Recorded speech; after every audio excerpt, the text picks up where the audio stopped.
Shall we? Here, look. Wow! Oh my God! Oh, I see them, yes.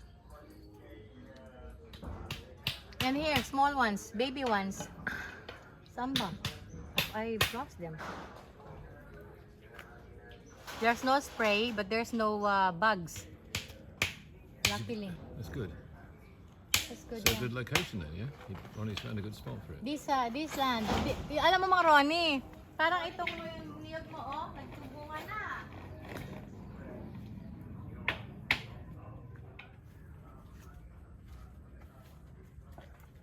Oh, they got again.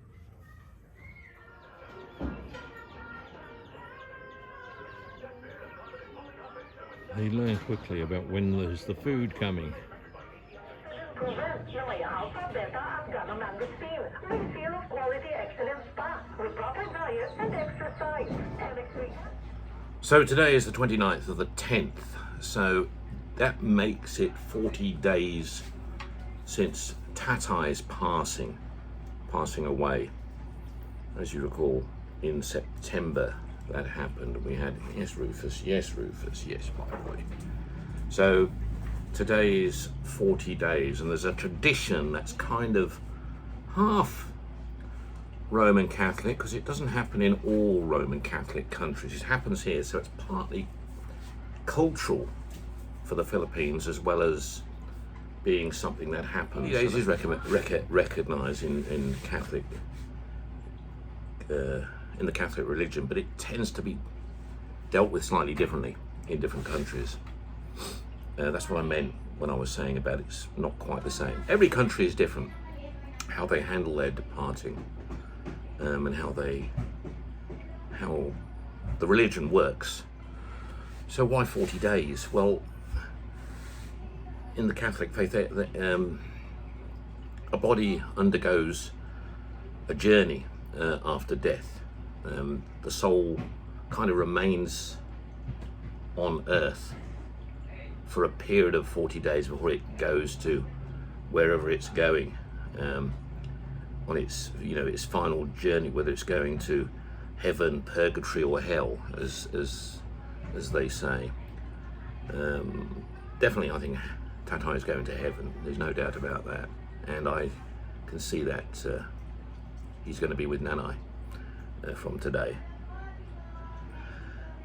So this is like the final departing day, and so family get together and have a farewell with him, if you like, for him and with him, where they say their final farewells, and this is helping him on his journey, his final journey, as it were. That's generally how that process works. So there's a special prayers and mass that takes place. There's novena prayers. There's the family and friends getting together. There's food is being served, etc. So that's the day. That's how the day. It's not. I wouldn't say it's a mournful day. It's a day of celebration to a large degree. From what I can see around me, it's a chaotic day, though, as everything in the Philippines is here in the Philippines. Everything's left to the last minute, and then it's a mad rush to try and sort things out and get things into the right place and things like that. That's the bit I hate the most. Lack of organisation that takes place in these. Okay, but also to be aware, the 40th day is regarded as just as important as the funeral itself. So, this is a day of final farewell for family and friends. And so it's, the celebration is special. I mean, if Tatai has any particular favourite food, that's usually on the menu. And there are, in rural locations, there'll be very much singing and etc. as well. Usually, this is what I'm led to believe now. I'm not going to film the event actually taking place here in the house because as I've always said, I respect people's feelings towards being on camera more than anything. Nothing to do with the event, more to do with the fact I don't think it's, well, it's very difficult as well with YouTube to film lots of faces. Can't always avoid it, but it's you know, you've got to have permission, and you've got to have if you can't show permissions, you can end up having your YouTube video taken off. I'm not worried about that. I don't concern myself so much with YouTube rules, because I don't just do this for YouTube. I do this for followers on other platforms as well. So it's and I don't do this for money. I'm not doing this for making, you know, for money on YouTube either. So it's made for educational purposes, let's call it, for just educating people on what's going on here. So in terms of this event, a lot of work goes into it. You know, a lot of effort, energy goes into this actual day, celebrating this last day of Tatai on Earth, as it were, before he makes that final spiritual journey to his final resting place.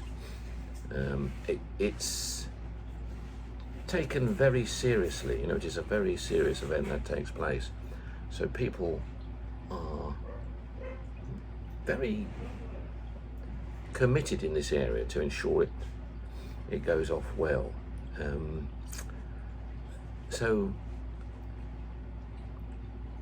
what I will say in terms of Filipino culture and combining the culture and the religion, yes, strong bonds of faith come between culture and religion. The faith followed in Western countries is nowhere near as strong. I mean, people's faith is more personal to individuals, to themselves. So yes, although there's Catholic Church and Church of England, etc., in where I come from, and then obviously all the other faiths, the Islamic faith, Hindu faith, Buddhism, the Jewish faith, they're all there, and all there's followers that partake in their beliefs. I would say that it's more private. It's more into the structure of the family.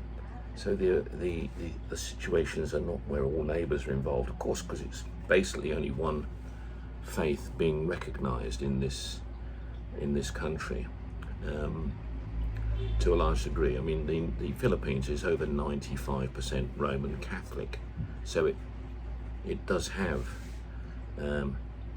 the church does have a lot of influence on everything going on here. You know, the structure of education, the structure of general how things take place, I think, in parts. I don't see it that easily, but when things like this come together, everyone puts on a different process. Now, that doesn't mean I get the impression that everyone is very religious as I walk around in everyday life in society here.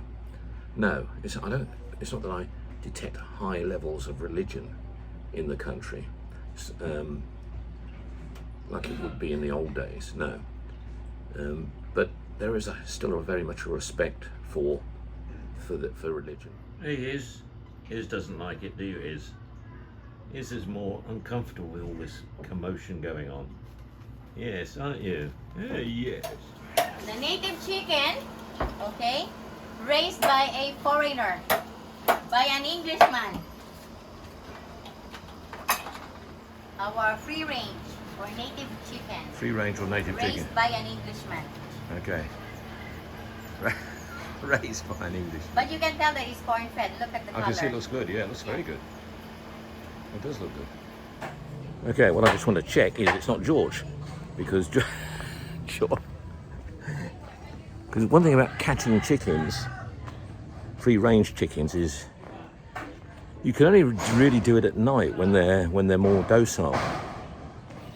So that can be a problem. But let's have a look.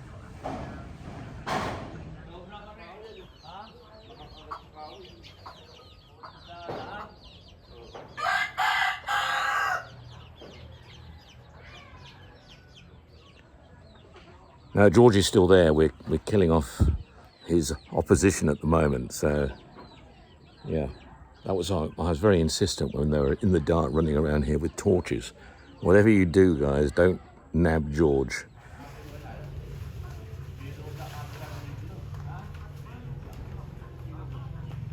Whitey lost her opportunity to become part of the inward flock of the house because she kept on running off and gallivanting with male dogs in other areas. And she's already had one litter of puppies, so I said to Reggie, she's out. She's out. Can't keep her in. Lovely dog, but unfortunately, so I'll put her back with her owner, Rich's sister, much to her dismay.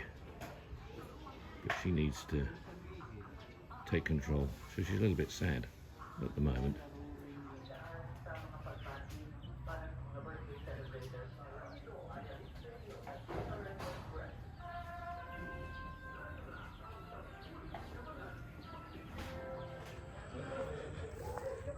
I must admit, since we enclosed the chickens we moved the chicken house, and we then built a new chicken house and then made a chicken enclosure round the chicken house, we've lost no chickens to dogs and things like that. So we have a better situation there. The education around it is still being understood by the human beings, but generally it's a better situation for chickens, for dogs, and for people generally. Basically, the adult, newer, fitter chickens, they can still hump over the top when they need to, but hop back. So they have the ability to go out and forage. And then when they're feeling they're under threat with dogs, they have a place to run back to, which is good, you know. So they've got a safe location I mean, they find safe locations anyway in trees. Generally, they can get into trees and, you know, high up, out of the way. But sometimes they get cornered. So what the chicken enclosure does is it gives the ability for the chickens to get out and forage. Although there's a lot of space inside the enclosure for foraging as well, of course. But feeding, we only feed inside there, so they all end up going back there for food anyway. And of course the very young ones can't get out, and the very old ones can't get out. Not because they don't, some of them might attempt to, but George actually is quite happy. I have the door open, he looks out for 2 seconds, he goes back in again, he realizes it's a safe haven. So he's in that place and enjoys it. And he comes out for a walk around here, down here sometimes, you know. But it's a much better environment for him. We don't have this one eating chickens every day.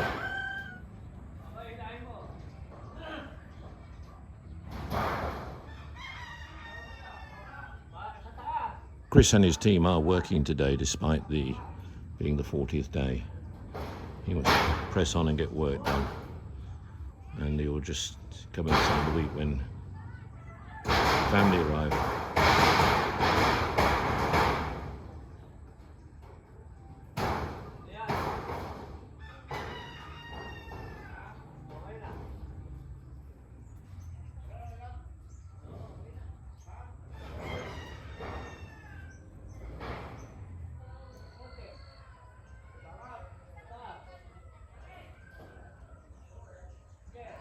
Okay, being Wednesday as well, yeah, I'm on day off, so I have freedom to do what I like today. Got nothing on my schedule, and tomorrow I'm off as well, so tomorrow I'm going to go somewhere just to get some other stuff done out from outside. Not sure which city I'm going to go to yet, whether Japan or whether I'll go to Cabanatuan. Not quite sure, but we're going to do that tomorrow.